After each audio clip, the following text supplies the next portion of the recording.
now. But first, let me tell you at home that we'll begin taking your calls right after the tape.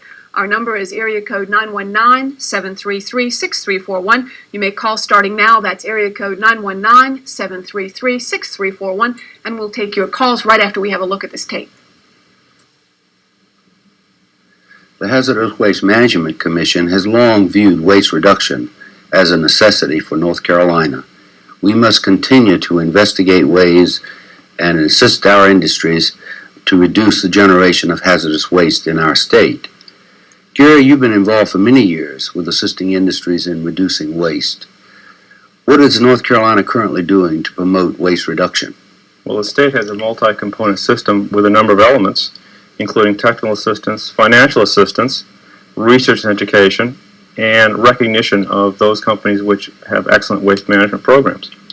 A lot of these efforts are done through the North Carolina Pollution Prevention Program. We're in the Department of Environment, Health, and Natural Resources, and our job is to help companies reduce, eliminate, or recycle waste before they enter the environment of North Carolina.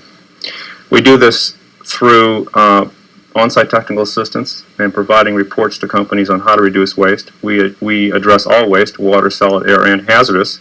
We also provide matching grants and have a research education program. What has North Carolina's record been in reducing waste over the past 5 years? Well, I think the companies in North Carolina have been very good and done a significant step in reducing the waste. I'll give you a few examples. A company up in Rocky Mount, Ilko Unican, which is the world's largest manufacturer of keys, reduced their hazardous waste by over 50% by recycling their plating solution in their line.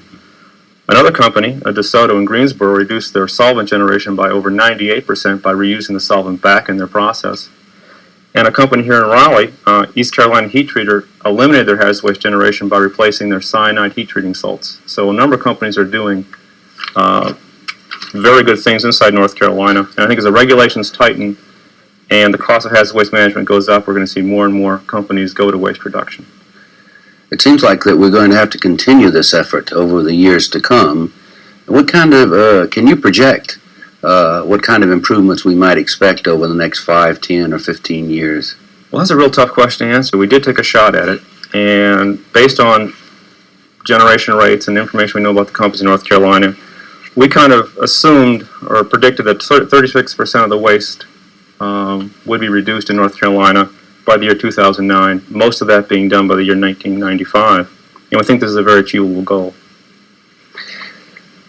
Jerry, what do you think about that projection?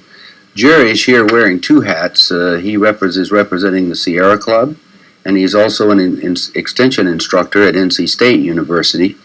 And what do we need to do to make those reductions, Jerry? Well, Al, as you know, I've been teaching generators of hazardous waste minimization techniques now for the last 10 years. And my experience in the workshops that we've been putting on shows that if we're going to get them to change what they're doing, to adopt minimization, we've got to really remember that it requires 2 things to get a person to change. The person has to be motivated to want to change, and the person has to know the changes that he can make. Gary mentioned some of the motivating factors, the cost of disposing of waste and the governor's award. I feel that we need to do something more than that. I would like to see some publicized enforcement of requirements imposed on generators for waste minimization. I'd like to see those requirements calling for a waste minimization plan, an audit of their facilities, and as a minimum, the good housekeeping techniques that can be used to reduce the waste. And then I'd like to see those people not following the regulations fined for doing so in some publicity. That would be a really good motivation. Mm-hmm. The other point on education, as we're both aware, Gary has a staff of one on-loan engineer helping him, and I'd like to see that staff greatly augmented. And I don't know whether that augmented staff is going to be in the pollution prevention pays or in the technical assistance support unit. But in any case, I feel that having motivated people to want to minimize their waste, I'd like to be able to suggest to them that they can really get some help, that there are some competent engineers available that can give them assistance. And that's going to take a good bit more staff than we have anywhere in state government now. Mm-hmm. What do you think, Gary? Can we do a better job of reducing our hazardous waste? Well, I think we always can do a better job, and there's still a lot of opportunities out there to reduce waste and a lot of interest. We've had a significant increase over the past 5 years in requests for information from our company, of companies for our program. I think that every company should start by incorporating waste reduction into their operating plans, and really put waste reduction into their corporate policy is very important. And I think the state working with businesses in North Carolina can significantly reduce waste generation. Mm-hmm. Jerry, we always ask, can you eliminate waste? Can we eliminate hazardous waste in the state or any place? Well, I've got lots of friends who think that we can just rule it out. They don't want any treating facility, and they said, let's not have hazardous waste. I don't believe that we can eliminate the production of hazardous waste by manufacturing facilities, by small companies. But I do believe that we can stop storing hazardous waste and bequeathing it to our children and to our grandchildren. I think that we can take care of the hazardous wastes, whether that be by chemical treatment, whether it be by biological treatment, or as a last resort, by incineration. But I am opposed to the idea that we should put it into some kind of lined storage, some kind of a vault, and pass it on that someone else is going to do a better job than we could do now in taking care of it. So I don't think that we can eliminate the production, but I think we can take care of the waste in some kind of facilities and not pass it on to other generations. Well, I think it's obvious that hazardous waste is going to remain with us, and that's why the Commission is working on a site for a facility which can safely treat and dispose of this waste. As you both know, we have developed technical criteria to guide us in selecting a suitable site. We have developed our third map, which shows how those criteria eliminate unsuitable areas of the state, and it now looks like that the most technically suitable areas of the state will be in the Piedmont, I think, as most of us would have projected. Have you been following the site selection process, Jerry? Do you have any thoughts on the criteria we've been using? Well, Al, I think that your criteria for rejecting areas that would be flooded, areas that would have unstable land, areas where the water level is too high are fine criteria. I'd like to see you apply a positive criteria. I personally believe that the facility should be sited in proximity to the largest producers of the hazardous waste. I would like to minimize the transportation of the waste, and I would like the same county and the same area to get the benefits of the employment and the taxes from the company that produces the waste and the problems that are going to arise no matter how well we design and operate a facility, no matter how well we police the transportation of the material to it. Mm-hmm. Thank you. I appreciate your input and yours too, Gary. We'll continue to be interested in your views as we go through this process. Thank you both for joining us. And if you've just joined us, we're discussing North Carolina's plans for siting, building, and operating a hazardous waste management facility for the state. The map that you can see now on your screen indicates areas still under consideration, and you may want to jot down this telephone number. It's area code 919-733-6341. That's the number that you may call at about 9 to talk directly with our panel about the hazardous waste management facility planned for the Piedmont area of North Carolina. Again, that number is area code 919-733-6341. You're welcome to call us collect or direct. We're here with representatives of the Hazardous Waste Management Commission, and here to talk with you are Professor Al Turner, Chairman of the Hazardous Waste Management Commission, Professor Trenton Davis, a member of the Commission, and Darrell Hennett, Executive Director of the Commission. Again, our number is area code 919-733-6341. You're welcome to join us in our discussion this evening about the siting process for the Hazardous Waste Management Facility here in North Carolina. One of the things these commission members that you have just met have been discussing is the siting process used to locate a site for the Hazardous Waste Management Facility. The commission has identified the Piedmont region of North Carolina, specifically 26 counties of the Piedmont, as potential sites for this facility. Let's talk now about the permitting process. Dr. George Everett of the North Carolina Division of Environmental Management and Mr. Bill Meyer of the state's Division of Solid Waste Management talked with Edith McKinney, Assistant Secretary for the Department of Environmental Health and Natural Resources, about the permits which will be needed for the facility. We'll take a look at that tape.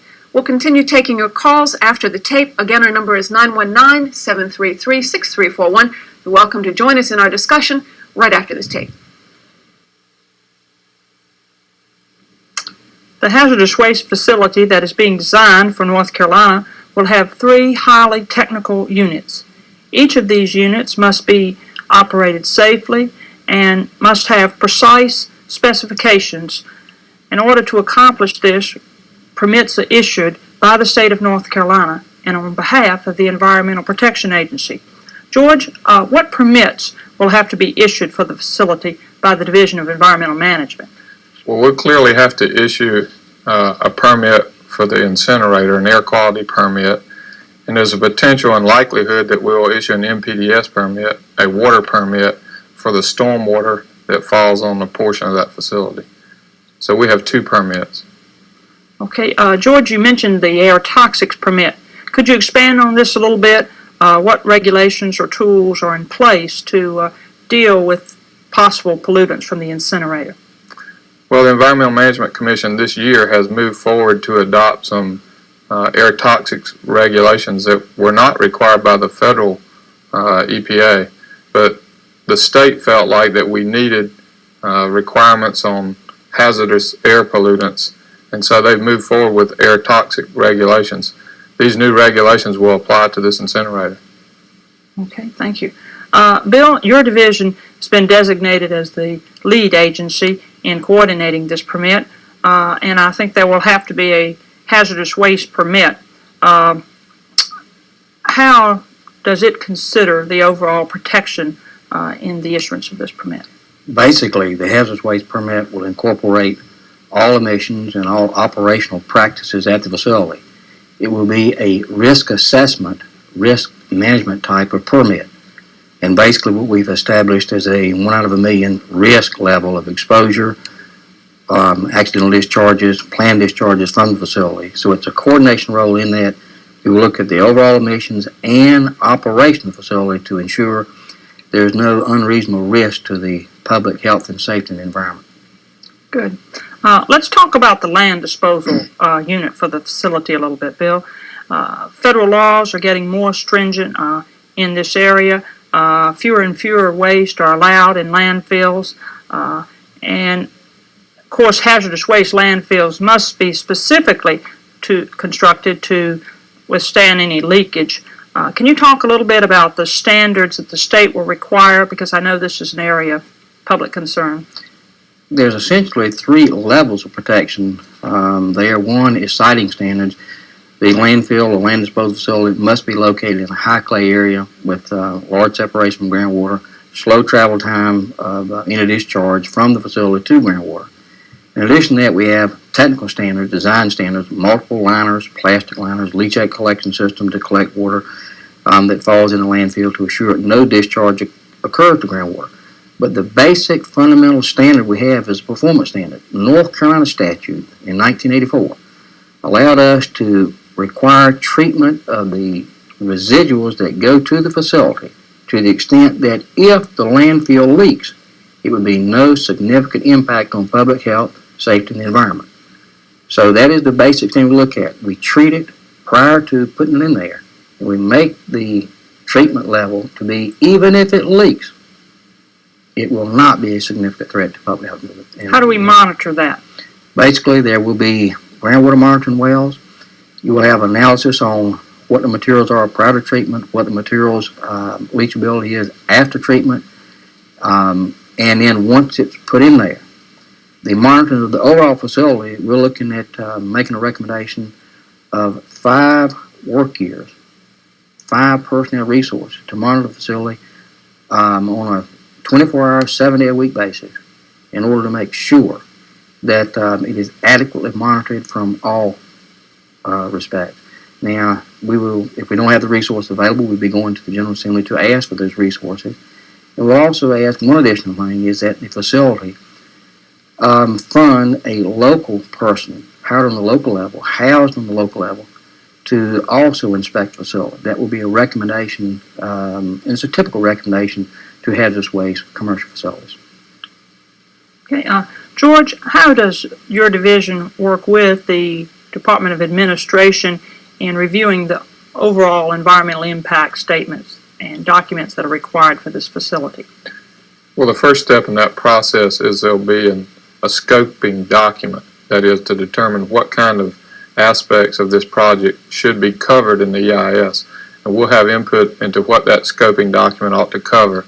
And then there'll finally be a meeting based on that scoping document, and we'll have input into that meeting. Finally, the draft EIS will come out, and our technical staff in groundwater, air, and water quality will review that draft environmental impact statement and make comments to make sure we protect each of those media. Are there opportunities for the public to be involved in this process? And I'll ask both of you that question. Bill? Public participation is required as a part of our siting process. The facility is required to hold a public meeting to tell the community what their facility consists of, the amount of waste, types of waste, these type standards. Then another meeting is required where the community comes back to the applicant and expresses their concern. We have to address those concerns in the permitting process. And once we make a decision that the facility has addressed all the issues required in the law and the rules, then a public hearing must be held in the community for which the facility is supposed to be located. At that time, the air quality and the other permits will be coordinated at the draft decision level. And I think that is how we will all coordinate these things at one time, so we won't have a separate public hearing. George, do you have anything to add to this? Well, our water permit and our air permit both have the requirement of public notice and the opportunity for a hearing. Where possible, we'll try to coordinate our hearing so that we can have just one joint hearing for these permits. Clearly, there are a number of permits that have to be issued for this, and these permits are designed to make certain that the facility does have adequate safeguards to protect the public health and the environment. 919-733-6341. That's the number you may call to ask your questions or make your comments about siting a hazardous waste management facility in North Carolina.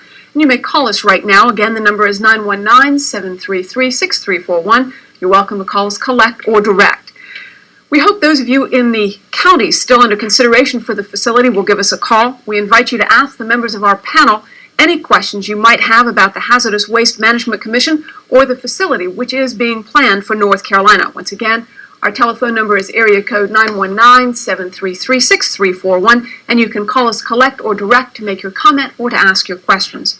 If you have just joined us, we're discussing North Carolina's plans for siting, building, and operating a hazardous waste management facility in the state. Here to talk with you are Professor Al Turner, Chairman of the Hazardous Waste Management Commission, Professor Trenton Davis, a member of the Commission, and Daryl Hinnett, Executive Director of the Commission. And panel, we have a call. The first one is from Raleigh. Raleigh, go ahead, please. Yes, I wonder if you could tell me when the facility is scheduled to come online. All right, gentlemen. The projected date for the operation of the facility is December the 31st, 1991. That's a little more than a year and a half from now. All right, did we answer your question as fully as you'd hoped? I was wondering when a decision then will have to be made on the specific site in order to meet that deadline. All right, the target for siting. We hope to choose two sites and announce two available sites and two acceptable sites by May the 1st this year. That's a little less than 2 weeks away. That's right.